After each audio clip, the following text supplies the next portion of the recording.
अब ये आपके जो कुरकुरे हैं, चिप्स के पैकेट हैं, इनमें नाइट्रोजन गैस क्यों भरी जाती है? क्यों क्यों क्यों क्यों? India wants to know know know. आप बड़ी गालियां देते हैं कंपनी को कि अरे यार 10 रुपए के पैकेट में 4 चिप्स आई, लेकिन अगली बार मैं जब ये बात बता दूंगा अगले 1 मिनट में, तो अगली बार आप गाली नहीं दोगे, बिकॉज वो आपके फायदे की बात है। गुड मॉर्निंग एवरीवन, कैसे हैं आप लोग बच्चों? Hope you are doing very well. अभी आप बिल्कुल एडजस्ट हो गए होंगे अपने क्लास 10th में, चीजें आपको बहुत अच्छे से समझ में आने लगी होंगी, और इसीलिए वॉरियर बैच में हम आपकी पूरी 10th क्लास की जर्नी में साथ रहने वाले हैं। तो बाय रीति पर एक बार फिर से आप सबका स्वागत है बच्चों। जो नए बच्चे जुड़े हैं हमारे साथ, उनके लिए स्पेशली बता दूं कि केमिकल इक्वेशन एंड रिएक्शन जो पहला चैप्टर है आपका केमिस्ट्री का, उसको हम डिस्कस कर रहे हैं। जो इंपॉर्टेंट टॉपिक्स थे, physical and chemical change, chemical reactions, chemical equation, type of chemical reactions, ये सारी बातें हम कर चुके हैं। तो आज के हमारे टॉपिक्स हैं कोरोजन एंड रेंसिडिटी, या एक तरह से हम कह सकते हैं कि effects of oxidation in everyday life, कि जो ऑक्सीडेशन प्रोसेस है कैसे हमारी डे टू डे लाइफ को अफेक्ट करता है, उसके ये दो बहुत इंपॉर्टेंट एग्जांपल हैं। तो चलिए एक एक करके दोनों प्रोसेस की बात करते हैं। सबसे पहले स्टार्ट करते हैं कोरोजन से, कि जब कोई मेटल एक्सपोज किया जाता है एनवायरमेंटल या एटमॉस्फेरिक कंडीशंस को, जैसे मॉइस्चर, एयर, वाटर या एसिड में कुछ टाइम के लिए, तो एक ऑक्साइड की लेयर उसके ऊपर बन जाती है जो मेटल को वीक बना देती है, या हम कहते हैं मेटल कोरोड करने लगता है। और ये पूरी की पूरी जो प्रोसेस है बच्चों, ये कहलाती है कोरोजन। तो डिग्रेडेशन ऑफ मेटल, जो क्वालिटी है वो डिक्रीज होती है। तो degradation of metal due to environmental conditions या केमिकल सब्सटेंसेस, जिसकी वजह से ऑक्साइड की लेयर बनती है और जो मेटल है वो धीरे धीरे वीक होकर डिस्ट्रॉय हो जाता है। तीन कॉमन से एग्जांपल आपके सामने हैं, आयरन है, सिल्वर एंड कॉपर। आप कंडीशन देख पा रहे होंगे, वो बिफोर एंड आफ्टर वाली कंडीशन है। पहले ऐसा था, आफ्टर कोरोजन एक ऑक्साइड की लेयर बन गई। दिस इज सेम, पहले ये कंडीशन होती है, उसके बाद ये कंडीशन हो जाती है, कॉपर के ऊपर ऑक्साइड की लेयर आपको दिखाई दे रही है। तो एक एक करके तीनों के बारे में बताता हूं। आयरन जब एक्सपोज होता है एटमॉस्फेयर में, वाटर या मॉइस्चर के कांटेक्ट में आता है, तो इससे आयरन ऑक्साइड की फॉर्मेशन हो जाती है। ठीक है ना बच्चों? यहाँ पे एक्स क्या है, नंबर ऑफ वाटर मॉलिक्यूल्स। तो जब iron is expose to moist air for a long time, एक ब्राउन फ्लैकिश सब्सटेंस बन जाता है, रस्ट। यहां हम कह सकते हैं corrosion of iron is known as rusting. Iron का जो कोरोजन है उसको हम क्या कहते हैं, रस्टिंग कह देते हैं। ठीक है। अब रस्ट में हाइड्रस आयंस हैं, ऑक्साइड्स हैं, आयन ऑक्साइड, हाइड्रोक्साइड है, तो अलग अलग तरह के सब्सटेंसेस की फॉर्मेशन हो जाती है। तो ये मेनली हाइड्रेटेड फेरिक ऑक्साइड की फॉर्मेशन होती है। ब्राउन पाउडर है वो बन जाता है, ब्राउन कलर का एक लेयर बन जाती है। दूसरा एग्जांपल आपको यहाँ पे दिखाई दे रहा होगा सिल्वर का। तीसरा है कॉपर का। तो सिल्वर और कॉपर के केस में क्या होता है, देखिए, सिल्वर रिएक्ट करेगा सल्फर के साथ, sorry H2S plus O2 plus Ag। Silver hydrogen sulphide के साथ रिएक्ट करता है ऑक्सीजन की प्रेजेंस में, तो क्या बन रहा है, सिल्वर सल्फाइड की एक कोटिंग बन जाती है। तो this is the net reaction. तो सिल्वर रिएक्ट कर रहा है सल्फर के साथ इन एयर, सिल्वर एयर में सल्फर के साथ रिएक्ट करके और एक लेयर बना देता है सिल्वर सल्फाइड की। इसी तरह से कॉपर मॉइस्ट कार्बन डाइऑक्साइड के साथ रिएक्ट करेगा और एक ग्रीन कलर की कोटिंग उसके ऊपर बनना शुरू हो जाती है, ये आप देख सकते हो। तो जो ग्रीन कलर का सब्सटेंस बनता है वो होता है कॉपर कार्बोनेट। तो कॉपर प्लस CO2, ऑक्सीजन है, मॉइस्चर है, ये सारा का सारा मॉइस्ट एयर से आता है या एयर से आता है, और क्या बना, कॉपर कार्बोनेट बन जाता है। ठीक है। तो ये ग्रीन कलर की कोटिंग इसके ऊपर बन जाती है। तो हमने देखा कि चाहे आयरन है, सिल्वर है या कॉपर है, जब वो एटमॉस्फेरिक कंडीशन के कांटेक्ट में आते हैं तो उसकी वजह से उनके ऊपर एक लेयर की फॉर्मेशन हो जाती है। बेटा कोरोजन जो है ना, एक्चुअली एक स्लो प्रोसेस है। इस स्लो प्रोसेस में कन्वर्जन होता है मेटल का, या तो ऑक्साइड में, या कार्बोनेट में, या सल्फाइड में। मैंने तीनों एग्जांपल आपको अभी दिखाए। By action of atmospheric gases and moisture. Metal oxidise होता है कोरोजन के टाइम पे, और बाकी जो एटमॉस्फेरिक गैसेस होती हैं वो होती है रिड्यूस। ठीक है। अब कैसे प्रिवेंट कर सकते हैं हम कोरोजन को? क्योंकि इसकी वजह से जो हमारे लार्ज आयन आर्टिकल्स हैं, जैसे ब्रिजेज हैं, रेलवे ट्रैक्स हैं,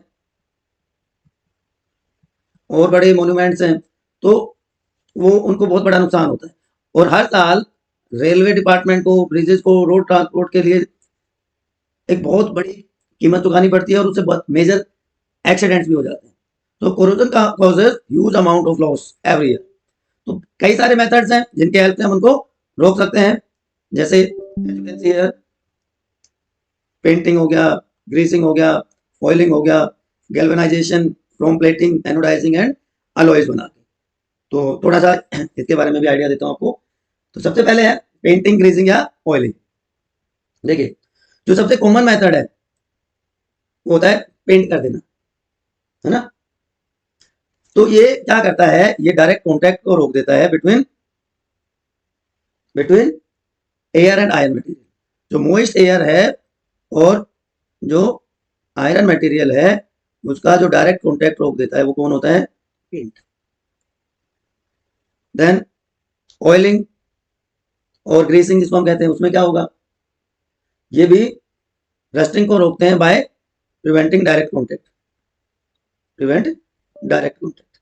और उससे जब डायरेक्ट कॉन्टैक्ट में नहीं रहेंगे तो भी हमारा जो मेटल है, जो आयन है, वो बच जाएगा। Next one is galvanising. एक ऐसी प्रोसेस है जिसपे एक थिन लेयर जिंक मेटल की बन जाती है ऑन स्टील और आयरन टू प्रिवेंट रस्टिंग। जो जिंक है वो ज्यादा रिएक्टिव है,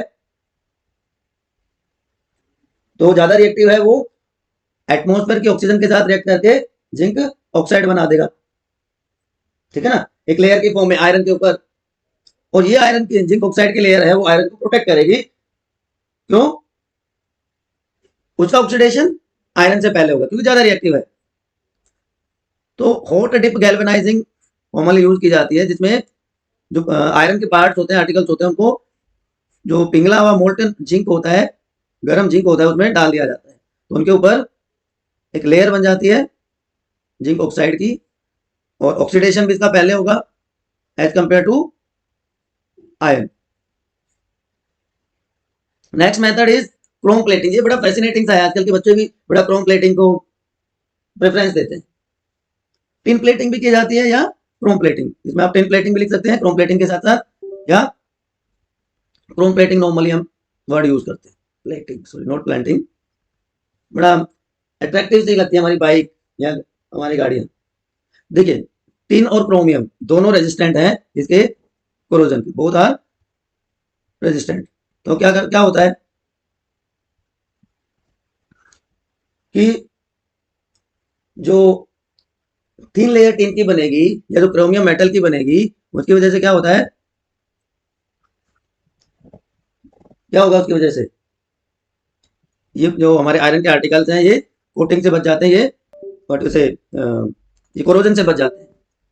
तो ये एक इंपॉर्टेंट मेथड हो गया कि आप कोटिंग करवा दें दूसरे एक्टिव मेटल की, जिससे कि हमारा काम हो जाए। थिन लेयर और कलर थोड़ा सा डिफरेंट रखना पड़ेगा, ठीक है ना। Then anodising. एनोडाइज क्या होता है? एनोडाइज करना क्या होता है? एक आर्टिफिशियल प्रोसेस है, जिसे नेचुरल ऑक्साइड की थिकनेस बढ़ा देते हैं on the surface of metal parts, उसको कहा जाता है एनोडाइजिंग। एंड अलोइंग, अलोय नहीं, अलोइंग अगर हम कहें तो ज्यादा बेटर होगा। अलोय क्या होता है? मेटल का होमोजेनस मिक्सचर होता है, या एक मेटल एक या एक से ज्यादा मेटल के साथ, एलिमेंट के साथ कंबाइन करके एक नया सब्सटेंस बनाता है। जैसे रेड गोल्ड बहुत कॉमनली मार्केट में देखने को मिलता है, व्हाइट गोल्ड। तो गोल्ड और कॉपर को जब मिलाया जाता है तो उससे जो नया सब्सटेंस बनता है उसको क्या कहा जाता है? Red gold. और गोल्ड और सिल्वर को मिला देंगे तो व्हाइट गोल्ड की फॉर्मेशन होती है। इसी तरह और बहुत सारे अलॉयज यूज किए जाते हैं।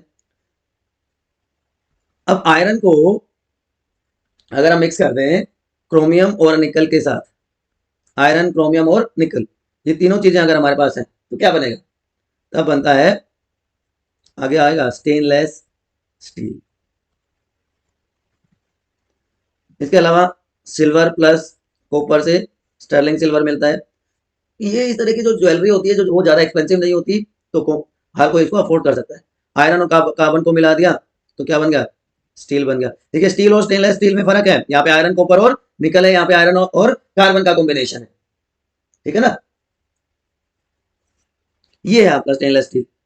आयरन 11% के आसपास क्रोमियम होता है और दूसरे मेटल जिसमें मेनली निकल होता है। स्टेनलेस क्यों कहते हैं इसको? स्टेनलेस, स्टेन नहीं होता इसमें, क्लैरिटी बहुत ज्यादा होती है। और जो क्रोमियम प्रेजेंट है यहाँ पे कंपोजिशन में, वो एक प्रोटेक्टिव कवरिंग बना देता है जिससे कि जो नीचे का आयरन है वो कोरोड नहीं करता, ठीक है ना। तो ये अलग अलग मेथड्स हैं जिससे कि हम कोरोजन को प्रिवेंट कर सकते हैं, कोरोजन को रोका जा सकता है। याद रहेगा आप लोगों को, बड़े इंटरेस्टिंग से इफेक्ट होते हैं सब्सटेंसेस के हमारे नेचर में, हमारी लाइफ में। एक चीज जो हमें फायदा देती है वही चीज हमें कई बार नुकसान भी करना शुरू कर देती है। अब दूसरा रिलेटेड टॉपिक जो है दैट इज रैंसिडिटी। ये कुछ आपको ये बेल आइकन सा दिखाई दे रहा होगा, तो आप इसको भी दबा सकते हो। उससे क्या फायदा होगा? उससे फायदा ये होगा कि आपका जो स्टडी डेस्टिनेशन है बायोनीति, आप उसके पार्ट बन जाएंगे, और जैसे बेल आइकन आप दबा देंगे ना, तो जो भी नेक्स्ट नोटिफिकेशन है, जो भी नेक्स्ट वीडियो आएगी, आपको तुरंत पता चल जाएगा, आप फटाफट उसको देख पाएंगे, स्टडी कर पाएंगे। इसके साथ साथ आप लाइक भी कर सकते हैं, शेयर भी कर सकते हैं, और बता भी सकते हैं कि सर मेरा ये डाउट है, या मुझे ये चीज़ अच्छी लगी, आपका पढ़ाने का तरीका अच्छा लगा, टॉपिक कवर करने का तरीका अच्छा लगा, जो भी आपको ठीक लगे आपको कर सकते हैं। ये आजकल की यंग जनरेशन का you can say favourite food एक तरह से हो गया है, चिप्स, पोटैटो चिप्स या डिफरेंट टाइप ऑफ चिप्स आप कह सकते हैं, है ना। लेकिन आपने देखा होगा इस तरह के सब्सटेंसेस जब लंबे टाइम तक रखते हैं तो वो खराब हो जाते हैं, दे गेट स्पॉइल्ड। क्यों स्पॉइल हुए? दूसरा, उनकी स्मेल चेंज हो जाती है, उनका टेस्ट चेंज हो जाता है। ये क्यों हुआ? बिकॉज ये सब्सटेंसेस जब ओपनली एक्सपोज किए जाते हैं, बाहर रखे जाते हैं, तो इनका होता है ऑक्सीडेशन, और ऑक्सीडेशन की वजह से इनमें जो फैट ऑयली सब्सटेंसेस होते हैं वो, इनका टेस्ट, इनका फ्लेवर, इनकी स्मेल सब चेंज कर देते हैं जब उनके सब का ऑक्सीडेशन हो जाता है। तो क्या हुआ rancidity? When fat and oil are oxidised they become rancid and their smell and taste changes. इस प्रोसेस को क्या देते हैं? रैंसिडिटी। अब ये आपके जो कुरकुरे हैं, चिप्स के पैकेट हैं, इनमें नाइट्रोजन गैस क्यों भरी जाती है? क्यों क्यों क्यों क्यों? India wants to know know know. आप बड़ी गालियां देते हैं कंपनी को कि अरे यार 10 रुपए के पैकेट में 4 चिप्स आई, लेकिन अगली बार मैं जब ये बात बता दूंगा आप अगले 1 मिनट में, तो अगली बार आप गाली नहीं दोगे, बिकॉज वो आपके फायदे की बात है। तो ये एक मेथड है ऑक्सीडेशन को प्रिवेंट करने का। लेकिन उससे पहले क्या बताता हूँ कि किस सब्सटेंस में क्या क्या चीजें होती हैं और इससे क्या क्या नुकसान हो सकता है। कि जो फैट्स और ऑयल्स है ना बच्चों, अगर एक बार कोई सब्सटेंस खराब हो गया, रेंसिडिटी उसकी हो गई, तो इसके जो फैट सोल्युबल विटामिन हैं वो खराब हो जाएंगे। Poly unsaturated essential fatty acids, जिनको हम PUFA प्यूफा भी कहते हैं, पॉली अनसैचुरेटेड फैटी एसिड्स। आपने देखा होगा आपके जो ऑयल के पैकेट्स आते हैं, बॉक्सेस आते हैं, उनके ऊपर लिखा होता है पॉली अनसैचुरेटेड फैटी एसिड्स, तो हमारे लिए बेनिफिशियल होते हैं, लेकिन रैंसिडिटी उनको भी डिस्ट्रॉय कर देती है। इसके अलावा इकोनॉमिकल लॉस तो है ही, क्योंकि एडिबल फैट खाने लायक नहीं होता। अब आपके ये अलग अलग प्रोडक्ट्स हैं जो लिपिड्स में आई होते हैं, फैट्स में आई होते हैं। पोटैटो चिप्स ऑब्वियस सी बात है, बिल्कुल होते हैं। उसके बाद बटर, अटर बटर चटर, कोड फिश का जो लीवर ऑयल है, ये मीट एंड आपके ड्राई फ्रूट्स, ये हाई होते हैं लिपिड कंटेंट, और इनकी वजह से, रैंसिडिटी की वजह से, रैंसिड फूड को खाने की वजह से बहुत सारी बीमारियां हो जाती है। पहला तो अभी अभी मैंने आपको बताया विटामिन को डिस्ट्रॉय कर देता है। कौन से विटामिन को डिस्ट्रॉय करता है? चलिए बताइए फटाफट कमेंट सेक्शन में। ये फैट सोल्युबल विटामिन कौन कौन से होते हैं? तो उसकी वजह से एनीमिया हो जाता है, हेयर लॉस हो जाता है, स्किन प्रॉब्लम हो जाती है, और अगर हमने रैंसिड फूड को कंज्यूम कर लिया तो डायरिया हो जाएगा, गैस्ट्रिक पेपिलोमा, रिप्रोडक्टिव फेलियर जैसे ability to produce young ones वो भी अफेक्ट होती है, kidney and liver bleeding and serious diseases, cancer जैसे सीरियस डिजीजेस भी हो सकती है। ठीक है ना। तो क्या किया जाए इसके लिए?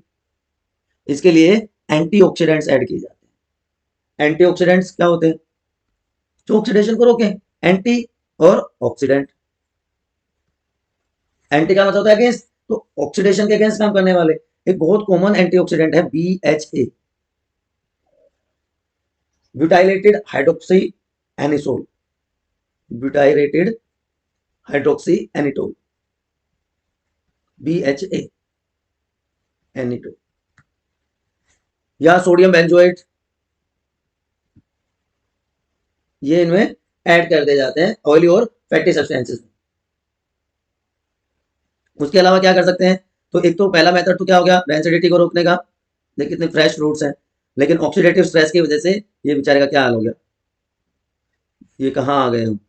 तो एंटीऑक्सीडेंट ऐड कर दीजिए, जैसे मैंने बताया सोडियम बेंजोएट जैसे या BHA जैसे, या एयर टाइट कंटेनर्स में रख देते हैं, या लो टेम्परेचर पे फ्रिज में रख देंगे, या जो एयर पैकेट्स हैं, चिप्स के पैकेट्स हैं, उनमें क्या करेंगे, उनमें they gets filled with nitrogen. Chips packet में ऑक्सीजन की जगह नाइट्रोजन फिल कर देते हैं, जिससे कि उनको लंबे टाइम तक खराब होने से बचाया जा सके। तो वो जो आपका चिप्स का पैकेट है ना, उसमें भरी हुई है नाइट्रोजन, और वो आपके फायदे के लिए भरी हुई है, जिससे कि आपकी चिप्स खराब नहीं होगी लंबे टाइम तक। एक और तरीका हो सकता है कि जो हमारे फूड आइटम्स है ना, उनको डायरेक्ट सनलाइट से बचाएं, डायरेक्ट सनलाइट में ना रखें, ये भी एक मेथड हो सकता है। तो या तो एंटीऑक्सीडेंट ऐड कर दें, या एयर टाइट कंटेनर्स में रख दें, फ्रिज में रख दें, डायरेक्ट सनलाइट में ना रखें, और नाइट्रोजन फिल कर दी जाए पैकेट्स में, तो हम फूड के स्पॉइलेज को रोक सकते हैं, रेंसिडिटी को प्रिवेंट कर सकते हैं। ठीक है ना बच्चों। ओवरऑल समरी अगर मैं दोनों प्रोसेस की आपको बताऊं तो देखिए ये ओवरऑल समरी है कि, और कोरोजन क्या हुआ, मेटल अटैक हो गया एटमॉस्फेरिक कंडीशन मॉइस्चर या एसिड्स की तरह, तो ब्लैक कोटिंग सिल्वर की बन जाती है, सिल्वर पे बन जाती है, ग्रीन कोटिंग कॉपर पे बन जाती है। एनसीईआरटी के वर्ड टू वर्ड आपको बता रहा हूँ। तो आयरन के ऊपर जो रेडिश ब्राउन की कोटिंग बनती है उसको कहते हैं rusting of iron. Corrosion damage कर देता है ब्रिजेस को, आयरन रेलिंग को, शिप्स को। Rusting of iron, green coating of copper, ये क्या है, statue of liberty, black coating on silver. इसी तरह रेंसिडिटी क्या होती है, जो फ्रेश ऑयल्स हैं अगर वो लंबे टाइम तक ऑयल के सॉरी एयर के एक्सपोजर में रहेंगे तो वो रेंसिड ऑयल हो जाते हैं, उससे हमारा फूड की स्पॉइलिंग हो जाती है। तो इसके लिए क्या कर सकते हैं, कैसे उनको प्रिवेंट कर सकते हैं, एंटीऑक्सीडेंट्स बना मिला दें उसमें, BHA, sodium benzoate, airtight containers में रखते हैं, और flushing bags of chips with gases such as nitrogen. ठीक है ना मेरे बच्चों। ये तो पूरा आपका एक्सप्लेनेशन पार्ट हो गया, और चैप्टर के नोट्स इस तरह से आपको बहुत प्रिसाइज वे में बना दिए आपके लिए। डिस्क्रिप्शन में लिंक मिल जाएगा, PDF मिल जाएगी आपको, और इंपॉर्टेंट क्वेश्चंस फ्रॉम एनसीईआरटी वो भी सारे आपके लिए करवा दिए जाएंगे, है ना। और इसके बाद हम बात करेंगे एनसीईआरटी में जितनी भी एक्टिविटीज हैं उनके बारे में, क्योंकि बेटा एग्जाम पैटर्न हो गया चेंज। जो 40% कॉम्पिटेंसी बेस्ड क्वेश्चन आते थे, अब वो आएंगे 50%। और कॉम्पिटेंसी बेस्ड का मतलब सिर्फ MCQ नहीं होता है, मैं आपको बार बार बताता रहता हूँ। उसमें असर्शन रीजनिंग भी आते हैं, उसमें मैचिंग टाइप क्वेश्चन भी हो सकते हैं, उसमें वन वर्ड क्वेश्चन भी हो सकते हैं, और उसमें एक्टिविटी बेस्ड क्वेश्चन भी होंगे, प्रैक्टिकल बेस्ड क्वेश्चन भी होंगे। तो आपको बस जो कहा जाए उसको फॉलो करना है, सब्सक्राइब, लाइक, शेयर, कमेंट करके, और अपना पढ़ाई करते रहना है। जहाँ पे भी बट कंफ्यूजन आए कमेंट सेक्शन में फटाफट डालते रहिए। उम्मीद करता हूँ आपको चीजें समझ आई होंगी। तो विद दिस चैप्टर 1 थ्योरेटिकली हमने कंप्लीट कर लिया। Activities, exercise question, Intex question, वो सारे के सारे करने हैं। PYQs, इंपोर्टेंट क्वेश्चन, बहुत कुछ है करने को। बस आप साथ रहेंगे तो ये जर्नी आपकी बहुत ईजी हो जाएगी। Good luck, keep studying.